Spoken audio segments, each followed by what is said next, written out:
जिस शिक्षा से हम अपना जीवन निर्माण कर सके, मनुष्य बन सके, चरित्र गठन कर सके और विचारों की सामंजस्य कर सके, वही वास्तव में शिक्षा कहलाने योग्य है।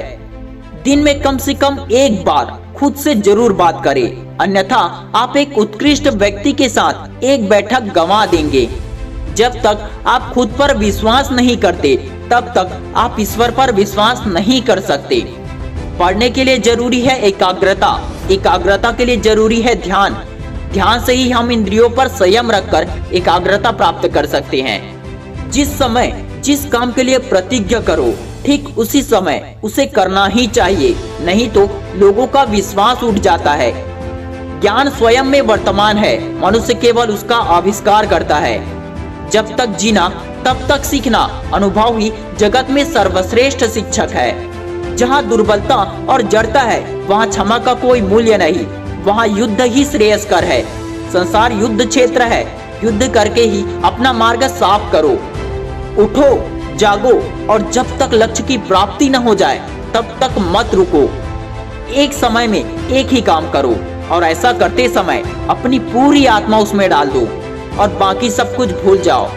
ज्ञान का प्रकाश सभी अंधेरों को खत्म कर देता है। यदि परिस्थितियों पर आपकी मजबूत पकड़ है तो जहर उगलने वाला भी आपका कुछ नहीं बिगाड़ सकता। हर काम को 3 अवस्थाओं से गुजरना होता है, उपहास, विरोध और स्वीकृति।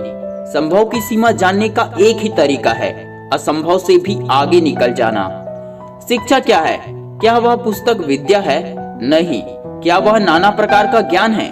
नहीं, यह भी नहीं। जिस संयम के द्वारा इच्छा शक्ति का प्रवाह और विकास वश में लाया जाता है और वह फलदायक होता है, वह शिक्षा कहलाती है। हम वो है जो हमें हमारी सोच ने बनाया है, इसलिए इस बात का ध्यान रखिए कि आप क्या सोचते हैं। शब्द गौण हैं, विचार रहते हैं, वे दूर तक यात्रा करते हैं। हम भगवान को खोजने कहाँ जा सकते हैं अगर उनको अपने दिल और एक जीवित प्राणी में नहीं देख सकते। हर किसी में भगवान है। किसी चीज से डरो मत, तुम अद्भुत काम करोगे। यह निर्भयता ही है जो क्षण भर में परम आनंद लाती है। वह नास्तिक है जो अपने आप में विश्वास नहीं रखता, क्योंकि ईश्वर हमारे भीतर ही रहता है। जो अग्नि हमें गर्मी देती है, हमें नष्ट भी कर सकती है। यह अग्नि का दोष नहीं है, यही दुनिया है। यदि तुम किसी का उपकार करो तो लोग उसे कोई महत्व नहीं देंगे, किंतु जैसे ही तुम उस कार्य को बंद कर दोगे, वो तुरंत तुम्हें बदमाश प्रमाणित करने में हिचकिचाएंगे नहीं। तुम्हें कोई पढ़ा नहीं सकता, कोई आध्यात्मिक नहीं बना सकता। तुमको सब कुछ खुद अंदर से सीखना है। आत्मा से अच्छा कोई शिक्षक नहीं है। आपकी अपनी आत्मा के अलावा कोई दूसरा आध्यात्मिक गुरु नहीं है। अनुभव ही सर्वोत्तम शिक्षक है। जब तक जीवन है, सीखते रहो। शिक्षा का अर्थ है उस पूर्णता को व्यक्त करना जो सब मनुष्यों में पहले से विद्यमान है। प्रेम विस्तार है, स्वार्थ संकुचन है, इसलिए प्रेम जीवन का सिद्धांत है। वह जो प्रेम करता है जीता है, वह जो स्वार्थी है मर रहा है। इसलिए प्रेम के लिए प्रेम करो, क्योंकि जीने का यही एकमात्र सिद्धांत है। वैसे ही जैसे कि तुम जीने के लिए सांस लेते हो। बल ही जीवन है और दुर्बलता मृत्यु है। भय और अपूर्ण वासना ही समस्त दुखों का मूल है। किसी की निंदा न करें। अगर आप मदद के लिए हाथ बढ़ा सकते हैं तो जरूर बढ़ाएं। अगर नहीं बढ़ा सकते तो आप अपने हाथ जोड़िए, अपने भाइयों को आशीर्वाद दीजिए और उन्हें उनके मार्ग पे जाने दीजिए। मस्तिष्क की शक्तियाँ सूर्य की किरणों के समान है। जब वो केंद्रित होती है, चमक उठती है। इच्छा का समुद्र हमेशा अतृप्त रहता है। उसकी मांगे जैसे जैसे पूरी की जाती है, वैसे वैसे वो इच्छाएं और बढ़ती जाती है।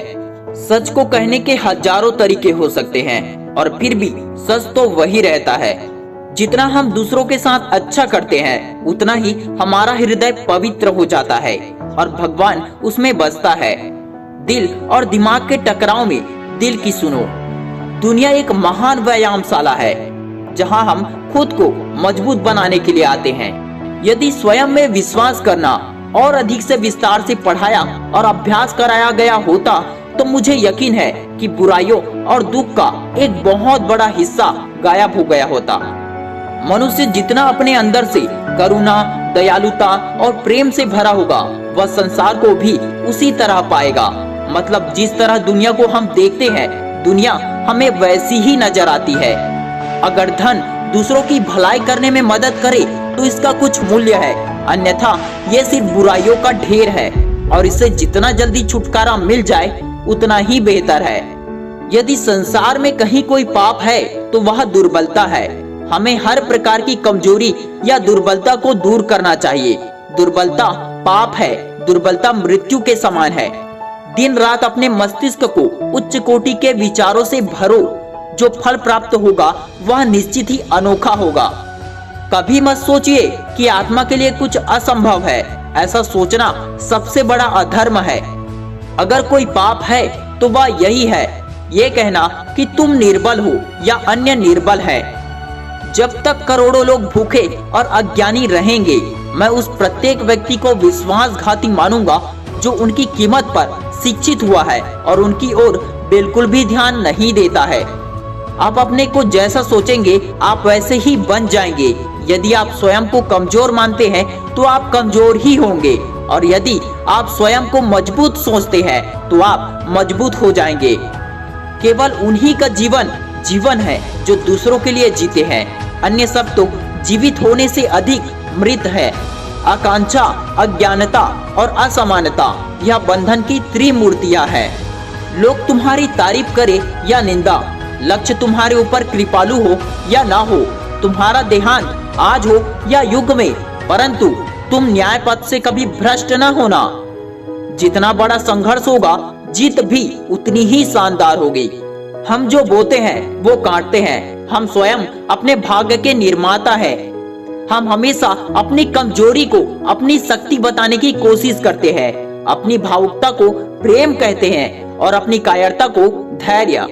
जब लोग तुम्हें गाली दे तो तुम उन्हें आशीर्वाद दो। सोचो कि तुम्हारे झूठे दंभ को बाहर निकालकर वो तुम्हारी कितनी मदद कर रहे हैं। जिस तरह से विभिन्न स्रोतों से उत्पन्न धाराएं अपना जल समुद्र में मिला देती है, उसी प्रकार मनुष्य द्वारा चुना गया हर मार्ग, चाहे अच्छा हो या बुरा, भगवान तक जाता है। लगातार श्रम करना ही आपकी सफलता का साथी है, इसलिए श्रम को सकारात्मक बनाएं, विनाशक नहीं। श्रम एक अपराधी भी करता है, लेकिन उसका लक्ष्य सिर्फ किसी को नुकसान पहुंचाना या फिर किसी की जान लेना ही होता है। शक्ति जीवन है, निर्बलता मृत्यु है। विस्तार जीवन है, संकुचन मृत्यु है। प्रेम जीवन है, द्वेष मृत्यु है। नए विचारों को जन्म दो। जो कुछ भी तुमको कमजोर बनाता है, शारीरिक, बौद्धिक या मानसिक, उसे जहर की तरह त्याग दो। वेदांत कहता है कि सबसे बड़ी त्रुटि यह कहना है कि तुम कमजोर हो, तुम पापी हो, तुम एक तुच्छ प्राणी हो, तुम्हारे पास कोई शक्ति नहीं है, तुम ये नहीं कर सकते और तुम वो नहीं कर सकते। क्या तुम नहीं अनुभव करते कि दूसरों के ऊपर निर्भर रहना बुद्धिमानी नहीं है? बुद्धिमान व्यक्ति को अपने ही पैरों पर दृढ़ता पूर्वक खड़ा होकर कार्य करना चाहिए। जो सत्य है उसे साहस पूर्वक निर्भीक होकर लोगों से कहो। उससे किसी को कष्ट होता है या नहीं, इस पर ध्यान मत दो। वह आदमी अमरत्व तक पहुंच गया है जो किसी भी चीज से विचलित नहीं होता। जिस क्षण मैंने ईश्वर को हर इंसान में बैठे महसूस किया है, उसी क्षण से मैं हर इंसान के सामने सम्मान से खड़ा होता हूँ और उनमें ईश्वर को देखता हूँ।